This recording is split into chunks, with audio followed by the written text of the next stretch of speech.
পৃথিবীর সবচেয়ে বড় যাত্রীবাহী বিমান এয়ারবাস A380-800 দুই তলা বিশিষ্ট এই প্লেনের নির্মাতা এয়ারবাস কোম্পানি। প্লেনটি প্রথম উড্ডয়ন করা হয় 2005 সালের 27 এপ্রিল, তবে বাণিজ্যিকভাবে প্রথম কার্যক্রম শুরু হয় 2007 সাল থেকে। এটি বিশ্বের সবচেয়ে বড় এবং প্রশস্ত যাত্রীবাহী বিমান।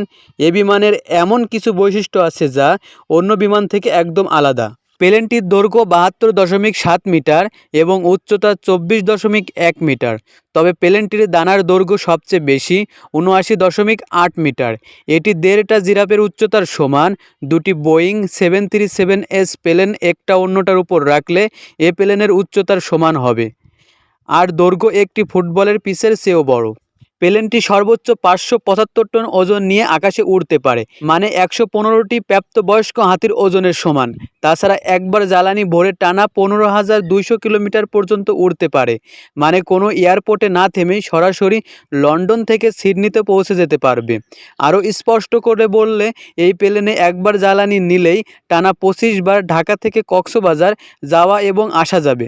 সম্পূর্ণ পৃথিবীকে 2 বার চক্কর দিলেও এর কিছু জ্বালানি থেকে যাবে। 4 ইঞ্জিন বিশিষ্ট এই বিমান শ্রেণীভেদে 525 থেকে 853 জন যাত্রী বহন করতে পারে। অন্যান্য বিমানের তুলনায় ওড়ার সময় এটি কম শব্দ করে, ফলে যাত্রা আরও আরামদায়ক হয়। এছাড়া এ বিমানের মধ্যে ব্যক্তিগত স্যুট, ঝর্ণা, বার, স্পা বা জিমের ব্যবস্থা রয়েছে। প্রতি ঘন্টায় 900 কিলোমিটার গতিতে চলার পরেও এই বিমানে বসে কাজ করতে আপনার কোনো অসুবিধা হবে না।